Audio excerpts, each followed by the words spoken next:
ಅದು ರಾತ್ರಿ ಸಮಯ, ನೀವು ಎಲ್ಲೋ ಇರ್ತೀರಾ, ನೀವು ಮನೆಗೆ ಹೋಗ್ಬೇಕು. ನಿಮ್ಮ ಫೋನ್ ಬ್ಯಾಟರಿ ಕೇವಲ 4% ಮಾತ್ರ ಚಾರ್ಜ್ ಇರುತ್ತೆ. ನೀವು ಗಾಬರಿಯಲ್ಲಿ ಟ್ಯಾಕ್ಸಿ ಬುಕ್ ಮಾಡಲು ಒಂದು ಆ್ಯಪ್ ಓಪನ್ ಮಾಡ್ತೀರಾ. ಆದರೆ ಆ್ಯಪ್ ಓಪನ್ ಮಾಡಿ ನೋಡಿದ್ರೆ ನೀವು ಶಾಕ್ ಆಗ್ತೀರಾ. ಯಾಕಂದ್ರೆ ಪ್ರೈಸಸ್ ಜಾಸ್ತಿ ಇರ್ತವೆ. ಮೇ ಬಿ ಡ್ರೈವರ್ಸ್ ಕಡಿಮೆ ಇರಬಹುದು ಅಥವಾ ಡಿಮ್ಯಾಂಡ್ ಜಾಸ್ತಿ ಇರಬಹುದು ಅಂತ ಅಂದ್ಕೊಳ್ತೀರಾ. ಆದ್ರೆ ನಿಮಗೆ ಆಲೋಚನೆ ಮಾಡುವಷ್ಟು ಟೈಮ್ ಇರಲ್ಲ. ಯಾಕಂದ್ರೆ ನಿಮ್ಮ ಫೋನ್ ಬ್ಯಾಟರಿ ಈಗ 2%ಗೆ ಬಂದಿರುತ್ತೆ. ಅದರಿಂದ ಇನ್ನೇನು ಮಾಡೋದೇನಿಲ್ಲ ಅಂತ ನೀವು ಡಬಲ್ ಪ್ರೈಸ್ಗೆ ಕ್ಯಾಬ್ ಬುಕ್ ಮಾಡ್ಕೊಂಡು ಮನೆಗೆ ಹೋಗ್ತೀರಾ. ಒಂದು ವೇಳೆ ನಾನು ಇದೇನೋ ಒಂದು ದೊಡ್ಡ ವಿಷಯ ಅಲ್ಲ ಅಂದ್ರೆ ನಿಮ್ಗೆ ಹೇಗೆ ಅನ್ಸುತ್ತೆ? ನಿಮ್ಮ ಫೋನ್ ಅಲ್ಲಿ ಬ್ಯಾಟರಿ ಕಡಿಮೆ ಇದೆ ಅಂತ ಆ ಆ್ಯಪ್ಗೆ ಗೊತ್ತು. ಅದಕ್ಕೆ ಅದು ನಿಮಗೋಸ್ಕರ ಅದು ಬೆಲೆ ಜಾಸ್ತಿ ಮಾಡಿದೆ. ನಿಮಗೆ ನಂಬಿಕೆ ಬರ್ತಿಲ್ಲ ಅಲ್ವಾ? 2023 ಬೆಲ್ಜಿಯಂಗೆ ಸೇರಿದ ಒಂದು ಪತ್ರಿಕೆ ಅಧ್ಯಯನ ಮಾಡುತ್ತೆ. ಏನಂದ್ರೆ ಅವರು 2 ಮೊಬೈಲ್ ಫೋನ್ಸ್ ಅನ್ನು ತಗೊಳ್ತಾರೆ. ಒಂದರಲ್ಲಿ ಬ್ಯಾಟರಿ 84% ಮತ್ತು ಇನ್ನೊಂದರಲ್ಲಿ ಕೇವಲ 12% ಮಾತ್ರ ಚಾರ್ಜ್ ಇರುತ್ತೆ. 2 ಫೋನ್ ಒಂದೇ ಬಾರಿ ಊಬರ್ ಆಪ್ ಓಪನ್ ಮಾಡಿ ಒಂದು ಪ್ಲೇಸ್ ಇಂದ ಟ್ಯಾಕ್ಸಿ ಬುಕ್ ಮಾಡಲು ನೋಡ್ತಾರೆ. ಆದ್ರೆ 2 ಕಂಪೇರ್ ಮಾಡಿ ನೋಡಿ ಶಾಕ್ ಆಗ್ತಾರೆ. ಕಡಿಮೆ ಬ್ಯಾಟರಿ ಇರುವ ಫೋನ್ ಅಲ್ಲಿ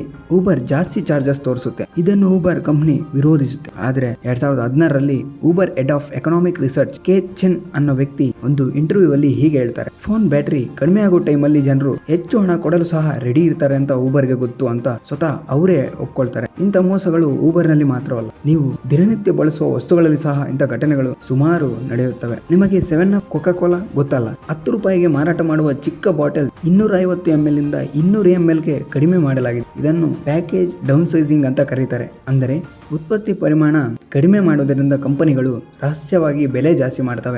ಇನ್ನೊಂದು ಭಯಂಕರವಾದ ವಿಷಯ ಏನಂದ್ರೆ, ಕಂಪನಿಗಳು ಉದ್ದೇಶಪೂರ್ವಕವಾಗಿ ಕೆಲವೇ ದಿನ ಬಳಕೆಗೆ ಬಂದು ನಂತರ ಹಾಳಾಗುವಂತೆ ಪ್ರಾಡಕ್ಟ್ ಗಳನ್ನು ತಯಾರು ಮಾಡ್ತಾರೆ. ಇದನ್ನು ಪ್ಲಾಂಟ್ ಆಕ್ಸಿಲೋನ್ಸಿಸ್ ಅಂತ ಕರೀತಾರೆ. ಒಳ್ಳೆ ಟೆಕ್ನಾಲಜಿ ಇದ್ರೂ ಕೂಡ ಅವರು ಈಗೆಲ್ಲ ಮಾಡ್ತಾರೆ ಅಂದ್ರೆ ಒಂದು ಒಳ್ಳೆ ಎಕ್ಸಾಂಪಲ್ ನಮ್ಮ smart phones. Company software update ಹೆಸರಲ್ಲಿ ನಿಮ್ಮ ಫೋನ್ಸ್ ಗಳನ್ನು ಬೇಕು ಅಂತಾನೆ ಅವರು ಸ್ಲೋ ಡೌನ್ ಆಗೋ ತರ ಮಾಡ್ತಾರೆ. ಆದ್ರೂ ಸಹ ಆ ವಿಷಯ ನಿಮಗೆ ಹೇಳಲ್ಲ. ಅಪ್ಡೇಟ್ ಮಾಡಿದ್ರೆ ಸ್ಲೋ ಆಗುತ್ತೆ ಅಂತ ಆ ಕಂಪನಿಗಳಿಗೆ ಗೊತ್ತಿರುತ್ತೆ. ಅದರಿಂದ ನಿಮಗೆ ತುಂಬಾ ಬೇಸರವಾಗಿ ನೀವು ಹೊಸ ಫೋನ್ ಪರ್ಚೇಸ್ ಮಾಡೋ ತರ ಮಾಡ್ತಾರೆ.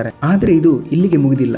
ಈ ಕಂಪನಿಗಳು ಮೋಸಗಳನ್ನು ಬಯಲು ಮಾಡಲು ಜನವರಿ 2025 ಇಂಜಿನಿಯರ್ ಹಬ್ ವ್ಯವಸ್ಥಾಪಕ ರಿಷಬ್ ಸಿಂಗ್ ಅನ್ನೋ ವ್ಯಕ್ತಿ ಒಂದು ಪ್ರಯೋಗ ಮಾಡ್ತಾರೆ. ಅವರು ಸಹ ಅದೇ ಕಂಡುಹಿಡಿತಾರೆ. ಏನಂದ್ರೆ ಫೋನ್ ಅಲ್ಲಿ ಬ್ಯಾಟರಿ ಲೆವೆಲ್ಸ್ ಕಡಿಮೆ ಇದ್ದಾಗ ಊಬರ್ ಕ್ಯಾಬ್ ಬುಕ್ ಮಾಡಲು ಹೆಚ್ಚು ಹಣ ಕೇಳುತ್ತೆ ಅಂತ ಹೇಳ್ತಾರೆ. ಆದ್ರೆ ಈ ಮೋಸ ಇಲ್ಲಿಗೆ ನಿಲ್ಲಲ್ಲ. ಕೆಲವು ಸಮಯದಲ್ಲಿ ನೀವು ಆಂಡ್ರಾಯ್ಡ್ ಯೂಸ್ ಮಾಡ್ತೀರಾ ಅಥವಾ ಐಫೋನ್ ಯೂಸ್ ಮಾಡ್ತಿದ್ದೀರಾ ಅನ್ನೋದ್ರ ಮೇಲೆ ಚಾರ್ಜಸ್ ಬದಲಾವಣೆ ಆಗ್ತವೆ. ಕೆಲವು ವರ್ಷಗಳಿಂದ ಇಂತಹ ಘಟನೆಗಳು ನಿರಂತರವಾಗಿ ಬೆಳೀತಾ ಇದಾವೆ. ಐಫೋನ್ ಯೂಸ್ ಮಾಡುವವರ ಹತ್ರ ಹೆಚ್ಚು ಹಣ ವಸೂಲಿ ಮಾಡ್ತಿದ್ದಾರೆ ಎಂದು ಆರೋಪಣೆಗಳು ಹೆಚ್ಚಾಗಿವೆ. ಉದಾಹರಣೆಗೆ, ಒಂದು ಮೊಬೈಲ್ ಆಂಡ್ರಾಯ್ಡ್ ಅಲ್ಲಿ 10,000 ಇದ್ರೆ ಅದೇ ಮೊಬೈಲ್ ಐಫೋನ್ ನಲ್ಲಿ 12,000 ಇರುತ್ತೆ. ಇವು ಕಂಪನಿಗಳು ಒಂದು ಸೇವೆಗೆ ಸಂಬಂಧಿಸಿದ ವಿಷಯ ಮಾತ್ರವಲ್ಲ. ಕಂಪನಿಗಳು ಬಹಳ ಬುದ್ಧಿಯಿಂದ ಒಂದು ಪದ್ಧತಿ ಪ್ರಕಾರ ಕಸ್ಟಮರ್ಗಳನ್ನು ಮೋಸ ಮಾಡಲು ಈ ಮಾರ್ಗಗಳನ್ನು ಅನುಸರಣೆ ಮಾಡ್ತಾರೆ. ನಮ್ಮೆಲ್ಲರ ಹತ್ತಿರ ಇರುವ ಸ್ಮಾರ್ಟ್ಫೋನ್ ಬ್ಯಾಟರಿಗಳು 3 ರಿಂದ 4 ವರ್ಷಗಳಿಗಿಂತ ಹೆಚ್ಚು ಕೆಲಸ ಮಾಡಲ್ಲ.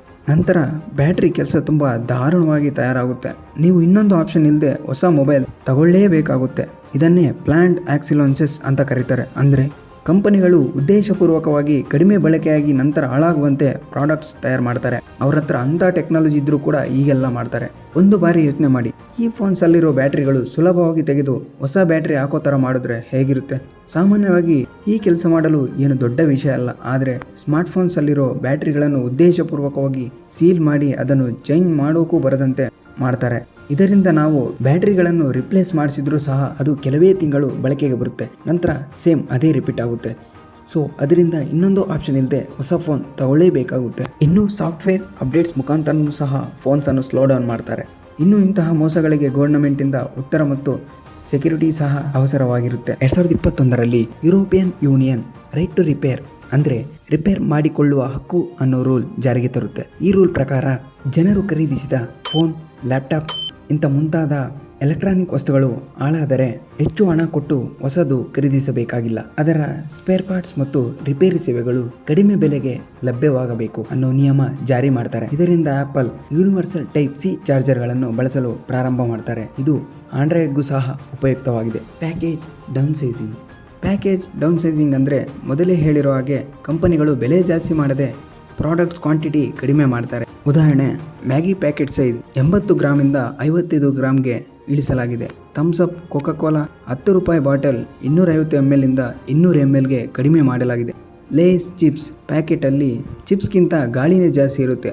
ಈ ಟ್ರೆಂಡ್ ಯಾವಾಗಲಿಂದಲೂ ಇದೆ, ಆದರೆ 2021 ಇದು ಮತ್ತಷ್ಟು ಹೆಚ್ಚಾಗಿದೆ. 2013 ಕ್ಯಾಡ್ಬರಿ ಅವರು ಡೈರಿ ಮಿಲ್ಕ್ ಬಾರ್ ಸೈಜನ್ನು 10% ಕಡಿಮೆ ಮಾಡಿದಾಗ ಅವರು ಅದರಲ್ಲಿ ಒಂದು ಮೆಟೀರಿಯಲ್ ಸೈಜನ್ನು ಕಡಿಮೆ ಮಾಡುವುದರ ಬದಲಾಗಿ ಪ್ರತಿ ಮೆಟೀರಿಯಲ್ ಸ್ವಲ್ಪ ಚಿಕ್ಕದಾಗಿ ಮಾಡಿ ಚಾಕ್ಲೇಟ್ ಟೋಟಲ್ ಬಾರ್ ಸೇಮ್ ಸೈಜಲ್ಲಿ ಇರೋ ಥರ ಮಾಡಿದ್ದಾರೆ.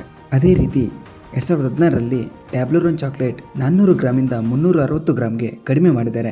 ಇಂತಹ ಘಟನೆಗಳು 100ರಲ್ಲಿ 30% ಜನರಿಗೆ ಮಾತ್ರ ತಿಳಿದಿರ್ತವೆ. ಇನ್ನು 70% ಇಂತಹ ಚಿಕ್ಕ ಚಿಕ್ಕ ಬದಲಾವಣೆ ಯಾರೂ ಸಹ ಕಂಡುಹಿಡಿಯಲ್ಲ.